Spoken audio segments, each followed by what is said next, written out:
tardes. Muchas gracias por estar aquí. Sé que es un poco incómodo, ¿no?, por el entorno. Quizá la temperatura un poco y sepan en la plena seguridad que la familia, hablo en nombre de la familia, de Diógenes, su familia, de mamá, Mercedes, sus hermanos, la familia que ha hecho tanto esfuerzo por venir y compartir estos durísimos momentos. Todos ellos aprecian, agradecen lo que han hecho, muestra de su apoyo. Si ahorita Judy estuviera viva, trataré de expresar lo que creo en lo poco que la conocí y que escuché de sus seres muy queridos. Algunas palabras que les gustaría que ustedes puedan escuchar. Para quienes no conocieron algunos datos de Judy, Raquel Barberán, ella nació el 20 de julio. Disculpe. El 20 de julio de 1993. En otras palabras, ahora contaría con 23 años. Sí, 23 años. Los familiares que le sobreviven, Susana, estamos seguros que le hubiera gustado estar aquí.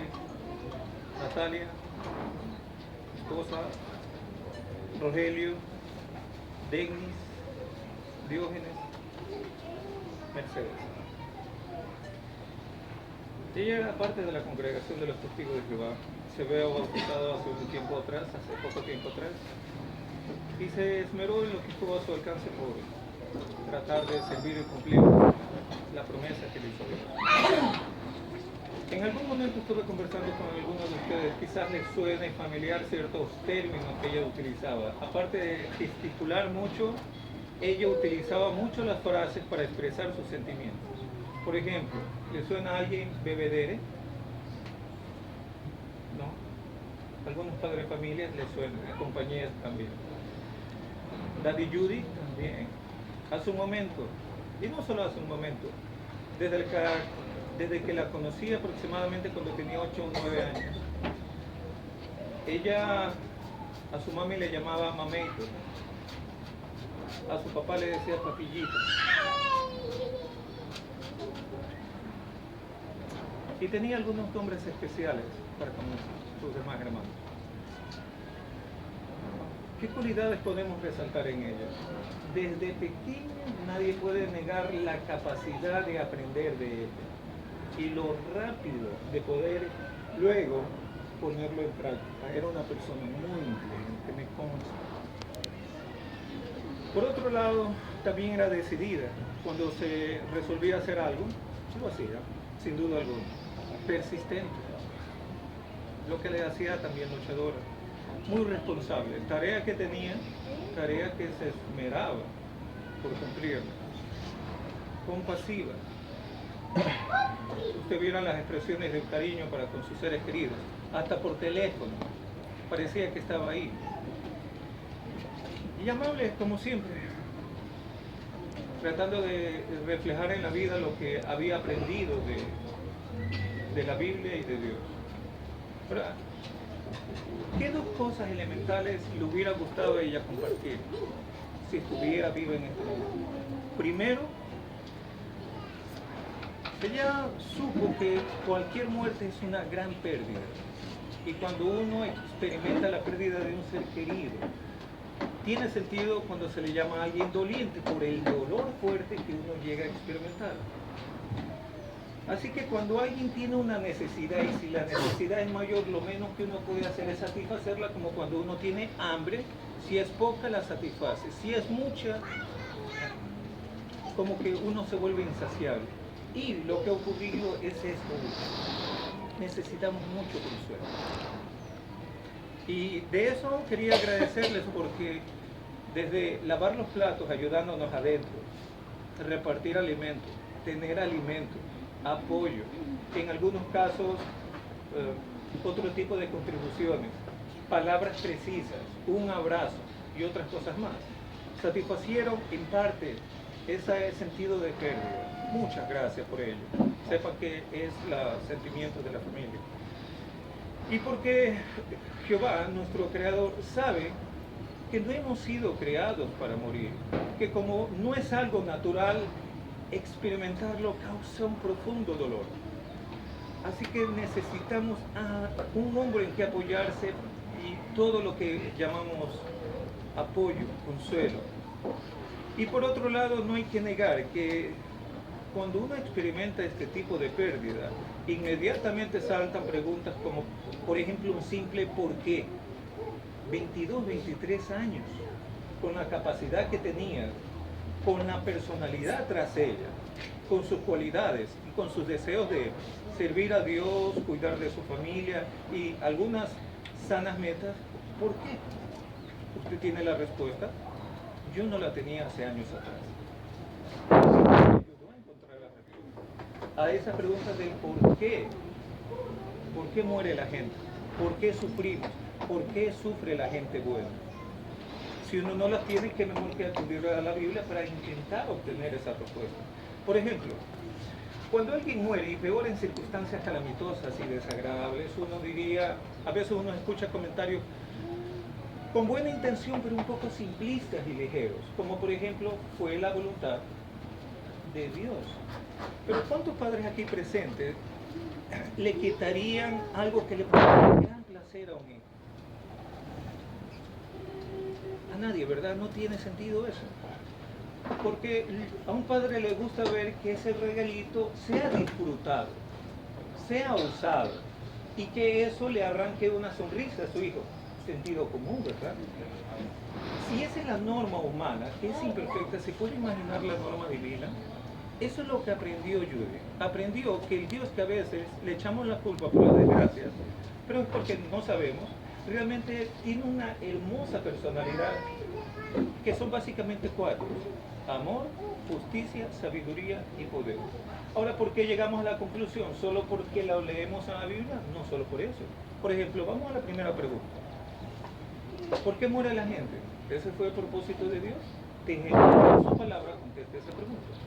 Si acaso tienen un ejemplar de la Biblia, no importa la traducción que sea, hay algo interesantísimo en que reparar, aquí en Génesis. Es el relato que muchos creemos y no es todos, que Dios hizo al hombre del polvo del suelo y le dio vida. Cuando transformó ese muñeco en un ser viviente, la pregunta es ¿dónde lo pondría? ¿De qué disfrutaría? ¿Y cuál sería el significado tras eso? Mire lo que responde aquí en Génesis capítulo 2, versículos 15 al 17.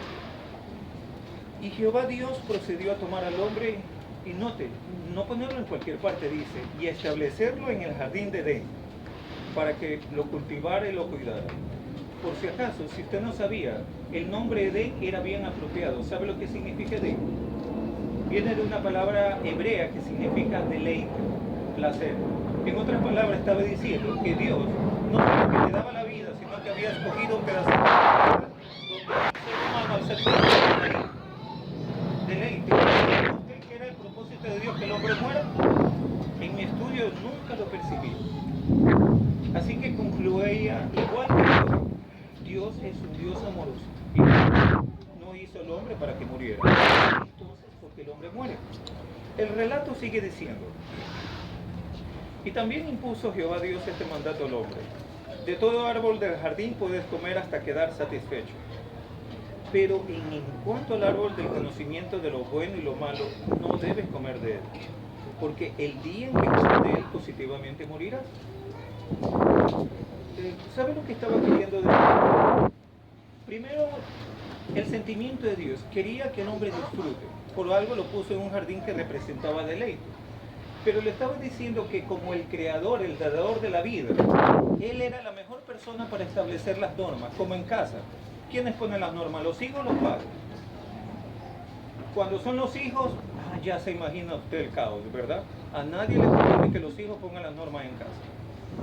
Solo mire la sociedad humana y se nota que no conviene que el hombre se gobierne a sí mismo. Cuando lo hacemos, el corazón nos traiciona y a veces tomamos decisiones que lamentablemente no le parecen. Eso es lo que estaba diciendo. Y segundo, aquí Dios estaba diciendo que nos honra tanto al darnos la vida, que a pesar de que estamos endeudados, respeta la decisión que tomamos. Tenemos libre albedrío. Lo que al final usted decida hacer con su vida, vamos a ser feliz o infeliz, pero Él nos ha dado el libre albedrío. Pero eso sí nos dice que eso trae consecuencias. Darle la espalda a Dios termina en, ¿qué decía el versículo 17? En morir. ¿Y qué es lo que hemos aprendido de chiquito? ¿Qué hizo Adán?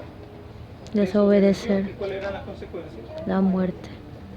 Así que si la pregunta es ¿por qué morimos? Sepa que no es la voluntad de Dios. No armoniza con las cualidades que aprendemos de Dios. Por otro lado, ¿qué ocurre cuando muere?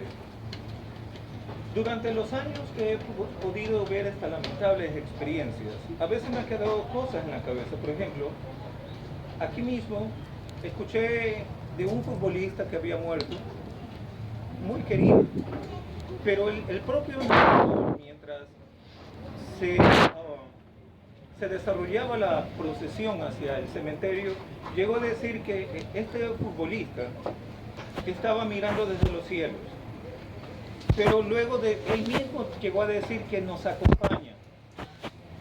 Y luego, cuando llegó a la lápida y esta se ponía, decía que en paz descanse.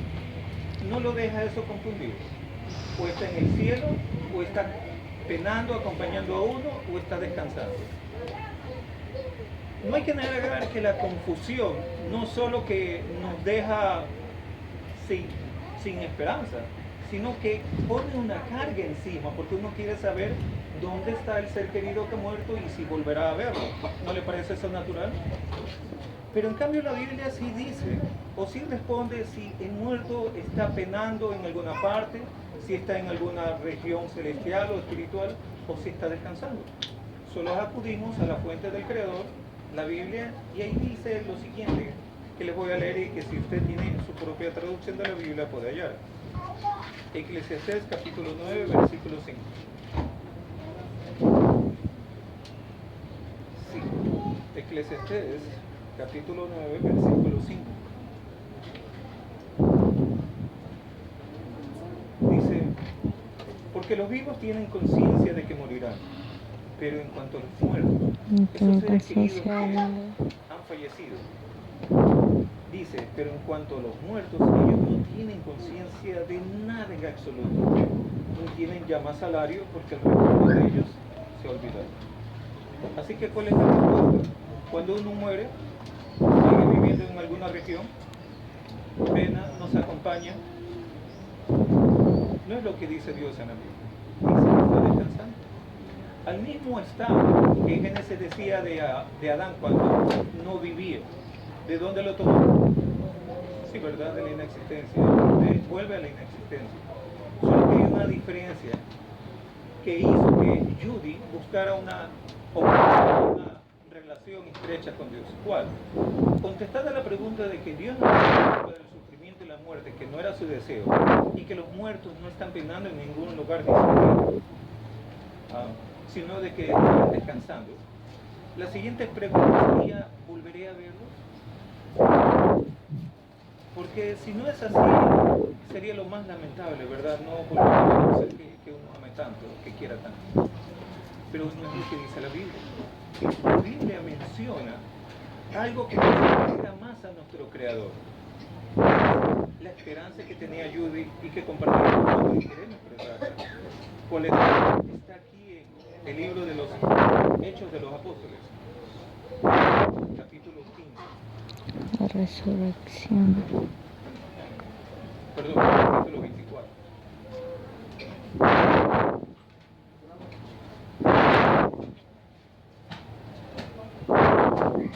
Ya habían pasado 4 milenios de la vida del ser humano. Y un siervo de Dios va a decir lo siguiente, y esto también quería y lo queremos compartir con ustedes. Dice Hechos 24:15. Tengo esperanza en cuanto a Dios. Esperanza mismo que habría de que va a haber una resurrección así de justos como de injustos. ¿Sabía usted que la palabra resurrección viene de un griego que significa un despertarse, un levantarse? Quizás uno recuerde, aún hasta en las películas, cuando he leído la Biblia, al amigo de llamado Lázaro. Lo resucitó, no fue nada sobrenatural o esperar que algún espíritu regrese al cuerpo puesto de Lázaro, ¿no? Lo único que hizo Jesús es pedir que se abra la tumba, alzar la voz y decir Lázaro salió. ¿Y qué es lo que dice el resto del relato bíblico? Que salió, volvió a vivir. Ese es el significado de resurrección.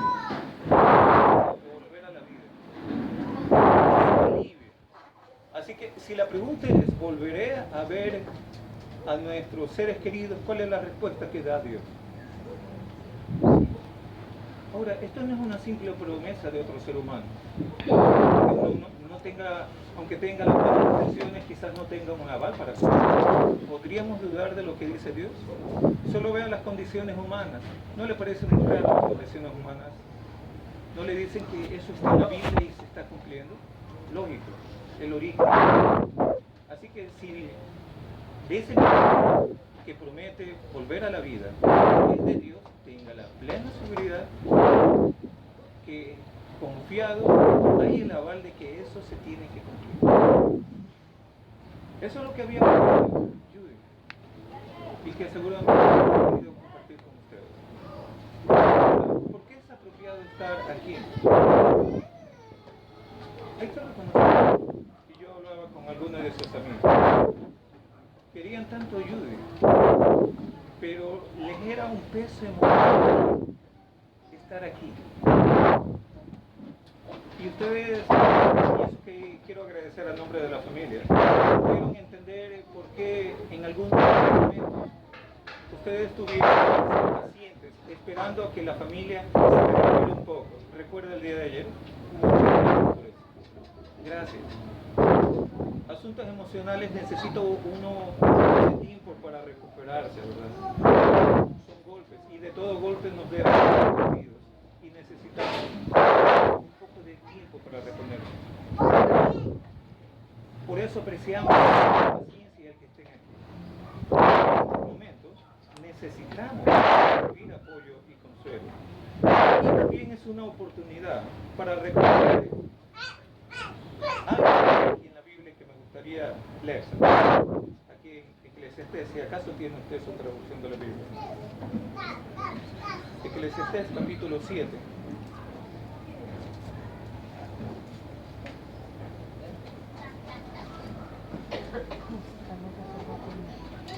Vamos a leer algunos versículos desde el primero.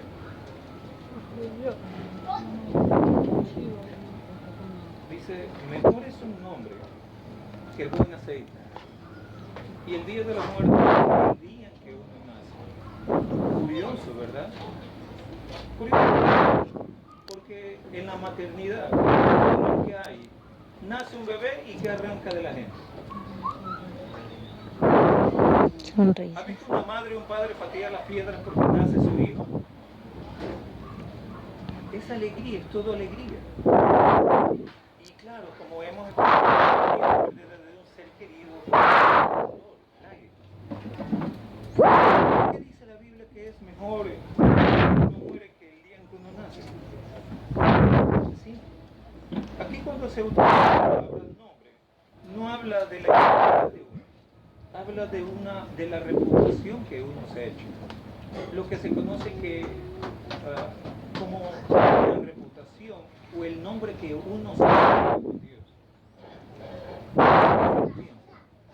Ayer me pareció interesante que había personas de toda edad.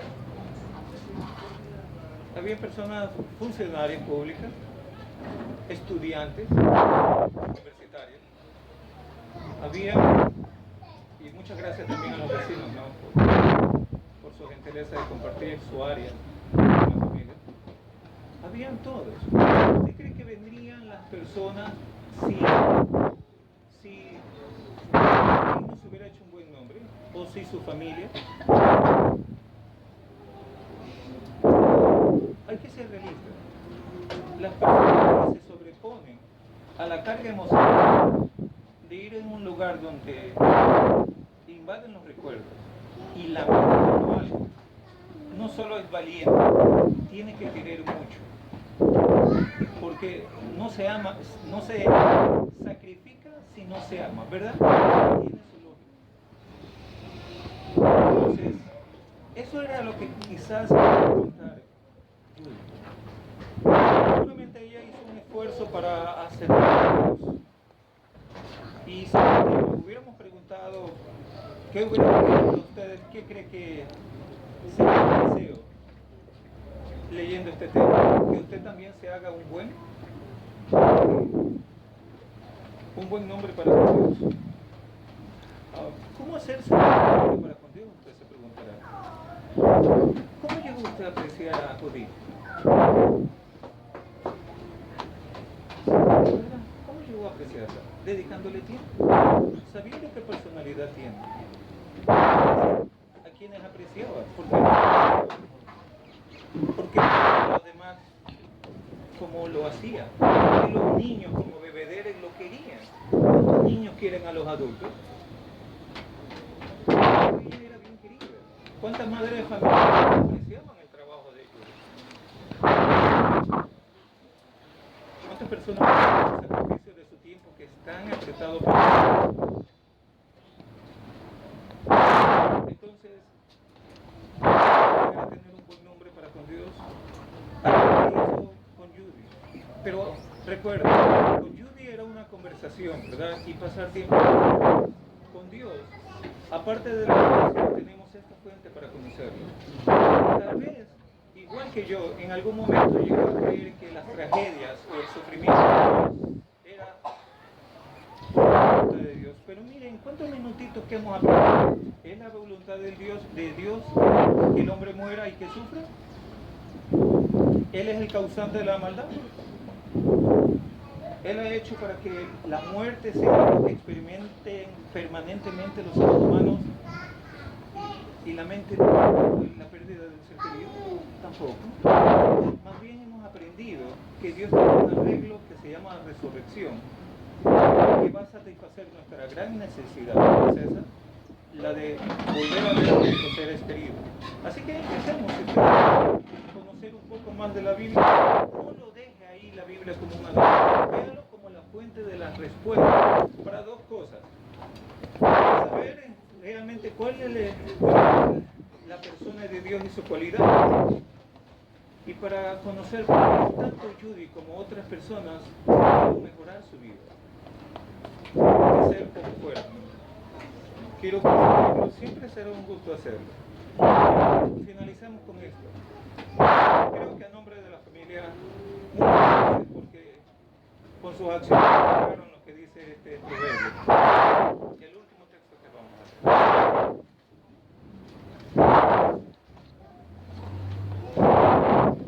Proverbios 17:17 dice: un compañero verdadero, sí, un amigo verdadero, ama en todo tiempo y es un hermano nacido, no solo para los buenos momentos, sino para cuando hay angustia. No lo dice el hombre, lo dice Dios. Y gracias por haber estado en esos momentos. Ahora, para terminar, si nos permiten, vamos a hacer una oración.